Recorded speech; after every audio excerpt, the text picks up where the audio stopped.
Kas tegu on tehingukunsti või takia kunstiga? Kummas neist me oleme? Alates võltsitud ja lavastatud pahameelest mereflotillide üle kuni võltsraamistikeni rahumeelsete lahenduste leidmiseks konfliktile. Lähis-Ida on ka sel nädalal olnud suurte pealkirjade ja suure valeinfo keskmes. See kõik on väga iseloomulik nii sellele piirkonnale kui ka tehingukunsti meistri iseloomule. Vaatame, kuidas see seostub moslemite pidustuste Eid al-Fitri ja palverännuga Mekkasse, hadžiga. See ei tohiks siiski üllatusena tulla. Mida me näeme, on väga peen ja kaasaegne versioon muistse 1001 öö Araabia muinasjutust. See muistsete Lähis-Ida lugude kogumik, mida lääs seostab Hollywoodi ja Disney filmidega, nagu Sinbad meremees, Ali Baba ja 40 röövlit ning ärgem unustagem Aladdini. Algne lugu on muidugi palju sügavam kui filmid. Täpselt nagu päris loo kangelanna, Scheherazade, kes põimis lõputuid põnevuslugusid, et oma hukkamist edasi lükata. Meid hoitakse tasapisi ühest koidikust teiseni õnge otsas, nii Iraani režiimi kui ka lääne poliitiliste tegijate poolt. Meile söödetakse iga päev kaasahaaravat narratiivi, millega meedia naudib oma lehekülgede kaunistamist, ületades seejuures reaalsusest irdunud kujutlusvõime piire. Muide, huvitava kokkusattumusena, või kas see ikka on kokkusattumus, langeb kalender täpselt kokku Araabia folklooriga. 1001 ööd sellest sõjast, mis puhkes 7. oktoobril 2023, langeb täpselt, trummipõrin, 4. juulile 2026 Ameerika iseseisvuspäevale.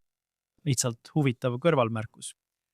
Nii et iga päev toob uue pealkirja, uue pöörde ja järjekordse põnevushetke.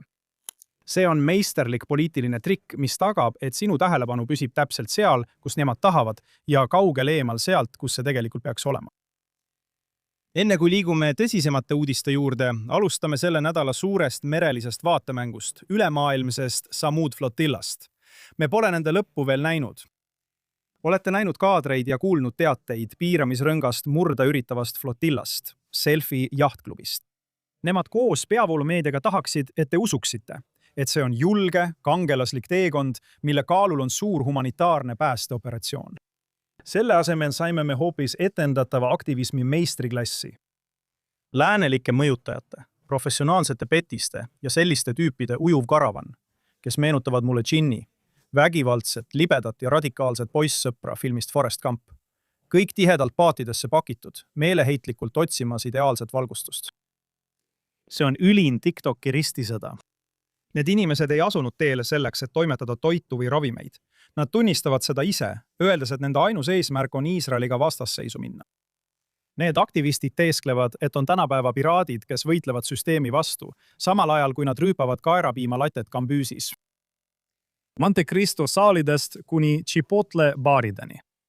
Nad tahavad vastasseisu, nad anusid vastasseisu. Sest võltsnördimuse majanduses on pilt sinust, kes näeb välja kergelt häiritud, väärt miljonit meeldimist. Nadjakas on see, et minu põlvkonnal oli see, mida hakati kutsuma 70ndate lõpu ja 80ndate jahtrockiks. See uskumatult sujuv, üliproduseeritud pehme rocki žanr, kus muusika oli täiesti hambutu. Aga esteetika seisnes selles, et kanti paadikingi, rüübati kokteile ja teeskleti, et purjetatakse eemale oma kõrgema keskklassi probleemidest. Palju õnne Z-generatsioonile ja milleniaalidest mõjutajatele, sest te olete ametlikult leiutanud täiesti uue žanri, jahtprotesti. Ma ei saa jätta mõtlemata Christopher Crossile, kui kuulen teda laulmas purjetamisest, samal ajal kui mitte midagi olulist ei juhtu. Või isegi veel sobivamalt Doobie Brothersi laul What a Fool Believes, kus püütakse kõvasti taasluua midagi, mida pole veel loodud. Ja ükski tark mees ei suuda seda mõistusega kõrvale heita. See on täpselt sama tunne. See on pehme aktivism golfiklubi seltskonnale. See on üliproduseeritud, täiesti väärtusetu vaatemäng, kus välimus on sile, aga sisu on täiesti tühi. Hästi kokkumängiva rütmisektsiooni asemel on sul hästi paika timmitud sotsiaalmeedia strateegia. Sujuvate vokaalharmooniate asemel on sul kooskõlalised, etteharjutatud skandeeringud. Nad kõik on seal Vahemerel, õrnalt lainetel edasi-tagasi õõtsumas, laulavad oma väikseid protestilaule täiesti puhtalt. Näevad välja nagu reklaam jätkusuutlikule linariiete brändile. See on ülim kerge muusikaline radikalism. Nad tahavad kogu seda revolutsiooniliste piraatide esteetikat, aga luksuskruiisile omase sujuva ja mugava teostusega. see on väga lihvitud, keskmise tempoga, täiskasvanute popmuusika stiilis PR-kampaania. Ja mina ise, olles varem selliste vasakpoolsete aktivistidega kokku puutunud, olen kindel veel ühes neid iseloomustavas aspektis. Nimelt, nad haisevad. Valitsuse pressibüroos teadsime me alati, kui aktivist, kes esines ajakirjanikuna, tuli akrediteeringut taotlema. Sest me tundsime neid sõna otseses mõttes juba kaugelt lõhna järgi ära. Ja nad väitsid, et hoolivad keskkonnast, aga need inimesed polnud kunagi kuulnudki pesemisest. Mul on kahju politseinikest, kes nad kinni pidasid. Ja kuigi on lõbus selle jahtprotestide žanri üle nalja visata, on selle rändtsirkuse tegelikkus palju küünilisem. See sujuv ja kerge kuulamise mulje kaob, kui vaadata rahavoogusid ja tegelikke tagajärgi maismaal. Kogu see asi on väga hästi koordineeritud, relvastatud tähelepanu kõrvale juhtimine, mis esineb humanitaarabina. Nende paatide taga olevad korraldajad on rühmitused, keda rahvusvahelised valitsused on otseselt sanktsioneerinud terrorismi rahastamise eest. USA rahandusministeerium kehtestas eelmisel nädalal ametlikud sanktsioonid peamistele laevastiku korraldajatele. Rahandusminister Scott Bessant nimetas seda operatsiooni terroririnde kattevarjuks olevaks protestiks. USA rahandusministeeriumi uurimine näitas, et humanitaarse kuvandi all omasid sanktsioneeritud terroristlikud rühmitused, sealhulgas Hamasiga seotud võrgustikud, märkimisväärset mõju nendele merekonvoidele. Nii et selgub, et nende jahtide protestialbumit ei rahastatud ühisrahastusega. Seda toetas ettevõtete sponsorite nimekiri, mis nägi välja nagu otse ülemaailmsest julgeolekuaruandest võetud. Ja see komöödia, mida see laevastik endast kujutab, ei piirdunud ainult merega. Kui Iisraeli merevägi laevastikku etteaimatavalt kinni pidas ja osalejad Iisraeli toodi, algas tõeline etendus. Ben Gvir. Nad kannatasid varem ettenägematute inimsusevastaste kuritegude all. Iisraeli lipu pidev lehvitamine, samal ajal kui kuulatakse Ben Gviri ärritavat häält laulmas Am Israel Haid. Kahjuks avastasime sel hetkel, et nende pead olid nii kaua nende tagumikus olnud, et nad olid ilma jäänud hapnikust, mis kahjustas ajufunktsioone ja häiris nende kognitiivseid võimeid. Ja me näeme seda nende kummalise käitumise ja totakaid loosungeid karjudes. Võiks arvata, et pärast seda, mida nad ise nimetavad raskeks geopoliitiliseks katsumuseks, tahaksid nad vaikselt koju lennata. Selle asemel, et vaikselt koju minna, tõid need aktivistid kohe, kui nad Hispaaniasse baskialadele jõudsid, kogu teatri endaga kaasa. Lennujaama terminaalis puhkes täielik kaklus. Kohalike teadete kohaselt keeldusid aktivistid ja nende radikaalsed toetajad lennujaama läbikäike vabastamast, rikkusid turvajoont ning pidasid aktiivselt piketti saabumisväravate juures. See on ideaalne pilguheit selle liikumise tõelisse olemusse. Olgu selleks meretranspordi laevateede või lennujaama pardavärava blokeerimine. Eesmärk ei ole kunagi tegelik abi. Eesmärk on kaos. Üks asi, mille üle ma ei saa nalja teha ega selles huumorit leida, on nende mandunud inimeste jälgid väited väidetava seksuaalse rünnaku kohta. Me teame, kui põlastusväärsed nad on, aga see on lausa teemonlik madalpunkt. Sa näed neid naermas ja ringi uhkeldamas ning siis räägivad nad seksuaalsest rünnakust. Vaata nende endiste Iisraeli pantvangide silmadesse ja ütle neile, et sind seksuaalselt rünnati. Igaüks neist jagas oma lugu sellest, kuidas nende Hamasi vangistajad neid väärkohtlesid. Ja veel tüüvastavam on see, kuidas neid hoidnud pered, sealhulgas naised ja isegi lapsed, seksuaalselt väärkohtlesid igaüht neist. Need samad tsiviilisikud, keda teie nimetate süütuteks. Ja paljud neist tähelepanu ahnetest inimestest eitavad tegelikke julmusi ning suunavad tahtlikult vastutuse seksuaalsete kuritegude eest kurja Hamasi pealt väärkohtlemise ohvritele ja Iisraelile. Kas sa arvad, et Ben Gviri lipu lehvitamine oli karm? Iisraeli avalikkusel on sinu tempudest küllalt saanud. See naine siin ja tema emotsionaalne draama. Sellise esituse eest peaks Oscari andma. On tõesti emotsionaalne vaadata, kuidas laevastike osalejaid röövitakse, sest me kõik püüame abi kaasasse toimetada. Mul on nii kõrini sellest, et ma näen täna beebisid ja inimesi suremas. Jah, muidugi. Ta on liigutatud sellest kohutavast näljast. Ma tõesti tahan aidata tal rahuneda. Ja samal ajal, kui sõna genotsiid hõljub vasakpoolsetes kajakambrites nagu narkootikumid, mida nad paatidel kasutavad, on Gaza enda sotsiaalmeedia hõivatud kõigega, välja arvatud genotsiidiga. Nagu näete siin nendes videotes ja ka varem, tuhanded otse Gazast üles laaditud videod maalivad pildi, millel pole mingit pistmist lääne narratiiviga, mis jätkab maailmale nälga ja genotsiidi ettesöötmist. Vaadake rahvast täis restorane, Vesipiibupaarid on puupüsti rahvast täis. Rannad näevad välja nagu Prantsuse rivieeral. Kohvikud on inimesi täis. Disainerrõivad, ilusalongid, spordiüritused. Sest miski ei räägi massilisest näljahädast paremini kui 10 kilomeetri jooks, millele järgneb rannapidu. Ja need idioodid väidavad tõsimeeli, et inimesed kukuvad näljast kokku, samal ajal kui korraldatakse massilisi spordiüritusi ja avatakse uusi meelelahutuskohti. Sa ei saa kuulutada üliskonna täielikku kokkuvarisemist, kui sotsiaalmeedia on üle ujutatud muusika, randade ostlemise ja pidude videotest. Nad karjuvad näljast ainult selleks, et lõpuks mõista, et seda polnudki tegelikult olemas. Astume nüüd jahtidelt maha ja eemaldume lollidest, sest tõeline kätteosavus ei toimu lainetel. See toimub Washingtoni ja Teherani diplomaatilistes saalides. Mõneks päevaks olid peavoolumeedia kanalid läbimurde suhtes optimistlikud. Meile räägiti, et president Donald Trump ja Iraani režiim on ajaloolise sõja lõpetava rahuleppe lävel. Värskelt sõlmitud vastastikuse mõistmise memorandumit ajutist 60-päevast raamistikku kiideti. Selle kokkuleppe kohaselt loovutab Iraan ajutiselt oma kõrgelt rikastatud uraani, Ameerika Ühendriigid tühistavad oma laastava mereblokaadi ning elutähtis Hormuzi väin puhastatakse imekombel miinidest ja avatakse uuesti, et peatada ülemaailmne energiakriis, mis muidu laastaks Ameerika tarbijad tanklas. Möödunud päevale jooksul sai selgeks, et see polnud mingi džinni maagia pudelis, vaid õpikunäide, Scheherazade stiilis pingeline lõpp.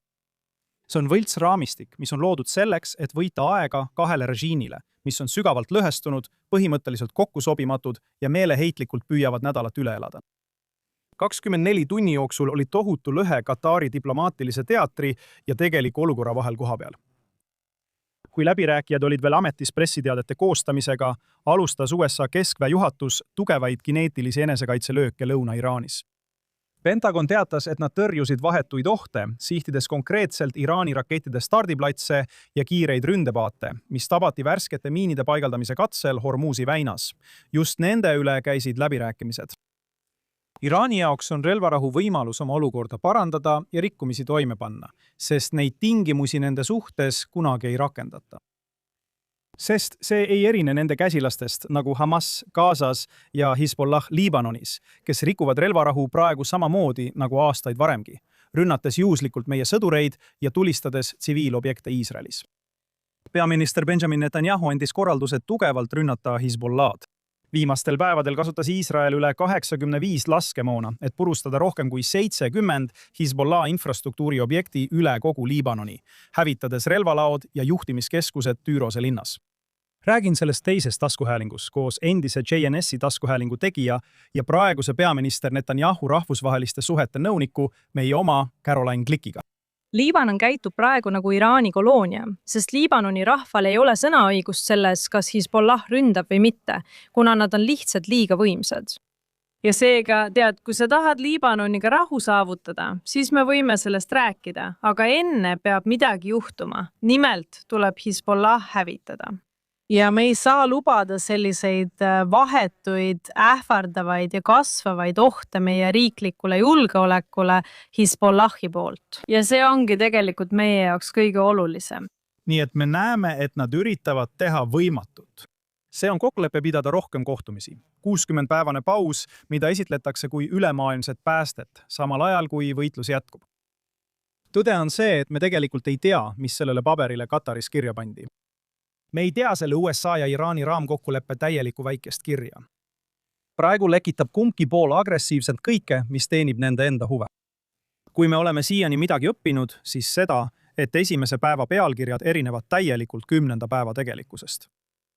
Esmapilgul tundub see tõesti nagu tohutu Ameerika järeleandmine. See näeb välja nagu taganemine. Aga enne, kui sa paanikasse lähed, peame sellele olukorrale vaatama külma ja kalkuleeritud realismiga. Vaatame mõningaid rusikareegleid, et hinnata, mis siin tegelikult toimub. Esiteks, pea meeles 80-20 reeglit, kui tegemist on Donald Trumpiga. Viimase 1,5 aasta jooksul on Donald Trump olnud struktuurselt kooskõlas Iisraeliga, seni kuni see ei saboteeri otseselt Ameerika prioriteete. 80% ajast oleme täielikus üksmeeles. 20% juhtudest me ei ole ühel meelel. Iisrael on peaaegu alati säilitanud iseseisva tegutsemisvabaduse. Trump ei juhi mikrotasandil, ta loob üldise raamistiku. Teiseks, Küsi endalt, kas see tehing on strateegiline või taktikaline. Kas Trump annab Iraanile tegelikult püsiva geopoliitilise võidu? Või venitab ta lihtsalt ajakava pikemaks? See 60-päevane raamistik näib pigem olevat maailma majanduse jaoks taktikaline kaitseklapp. Ta ostab aega, laseb turul hingata ja keeldub lubamast pooltel maailmast olla pantvangis, samal ajal kui ta valmistub palju raskemaks läbirääkimiseks tulevikus. Trump on mees, kelle kogu bränd on üles ehitatud halastamatu alfa läbirääkija kuvandile. Ta tahab maailma juhtida, mitte jääda meelde juhina, kes põlvitas Teheraani radikaalsete vaimulike ees. Ta on avalikult karmid piirid seadnud. Ei mingit tuumarelva Iraanile, ei mingit ballistiliste rakettide ähvardusi naabritele, ei mingit Hamasi, Hezbollah ja Houthide käsilasvõrgustike rahastamist. Ajutine paus energiakriisi lahendamiseks ei tähenda, et ta loobub oma enda strateegiast. Iisrael maksis Liibanonis ränka hinda.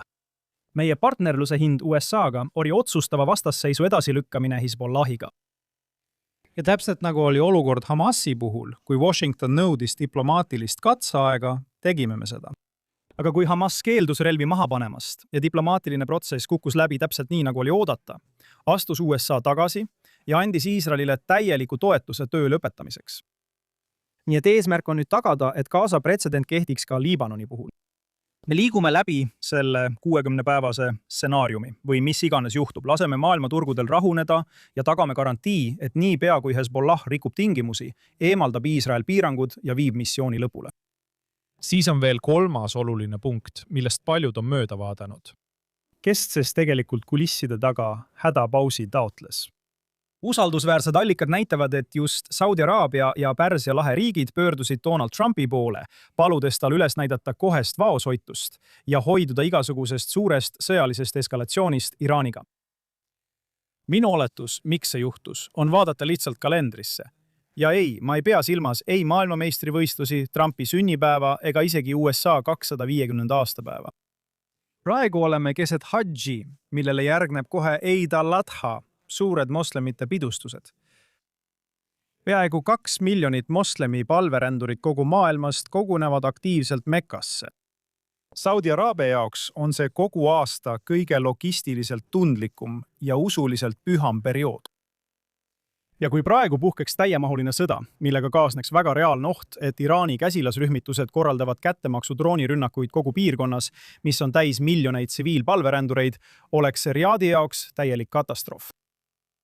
Nii et Trump vastab otsesele hädakutsele peamistelt Araabia liitlastelt. Ta annab neile stabiilsuse, mida nad hädasti vajavad pühakuu üleelamiseks, kaitseb ülemaailmset energiavedu ning kogub tohutul hulgal diplomaatilist heatahet Pärsia lahe riikidega. Ja seda head tahet kasutab ta kahtlemata ära kohe, kui pühad on läbi ja tõelised läbirääkimised algavad. Ja just sellepärast kuuleme sel nädalal kogu seda juttu Abrahami kokkulepetest. Ja nüüd muudest uudistest. Hamas määras sel nädalal Gazas oma sõjalise tiiva uue juhi, pärast seda, kui Izz al-Din al, või mis ta nimi ka polnud, eelmine juht eelmisel nädalal kõrvaldati. Uus juht, Muhammad Ude, keda peetakse üheks 7. oktoobri rünnaku Iisraeli vastu peaarhitektiks, asus ametisse pühapäeval. Ja ta saadeti ametlikult erru teisipäeval, kui Iisrael saatis ta 72 kitseseltsis teispoolsust nautima. Teated Gazast väidavad samuti, et Iisrael tappis rahvusvahelise jalgpalli abikohtuniku Muhammad Sami Hattubi. Meile ei pruukinud tema 2 otsusest väljakul tema ametiajal meeldida, aga see pole põhjust teda kõrvaldada. Tulge nüüd, see on ju ainult mäng. Kuid siis postitas Islami Džihad Hattubi mälestuseks järelhüüde, kus öeldi väga selgelt, et ta oli selle terroriorganisatsiooni komandör. Kui tihti kuuleme, et Iisrael kõrvaldab süütuid spetsialiste, ajakirjanikke, arste, sportlasi, ainult selleks, et hiljem selguks, et nad olid tegelikult elukutselised terroristid ja et samad terroriorganisatsioonid ise leinavad neid. Meedia jätab selle mainimata. Ja see on väga sarnane sellele, kuidas nad kajastavad asju siin Iisraelis. Sa kuuled uudistest, kui kristlikku preestrit või nunnat ründab siin Iisraelis juut. See jõuab kohe esiuudistesse ja nii peabki olema. See levib sotsiaalmeedias ja tekitab palju põlgust ja viha. Tavaliselt üldistatakse ning esitatakse seda kui süüdistust kõigile juutidele ja kõigile iisraelastele. Aga kui paljud teist on kuulnud John William Kakishist, kristlasest, kes elab Jeruusalemma vanalinna kristlikus kvartalis?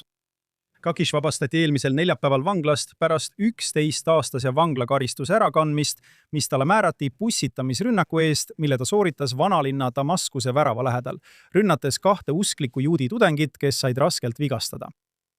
siin ongi asja mõte selles, et igas ühiskonnas leidub kõrvalekaldujaid, olgu see siis juudi, kristlik või moslemi ühiskond. Ja meedia poolt juutide ja Iisraeli esiletoomine ei ole mõeldud selleks, et teid teavitada, vaid selleks, et luua mulje ja peale suruda poliitilist narratiivi, mida nad tahavad, et te peate reaalsuseks.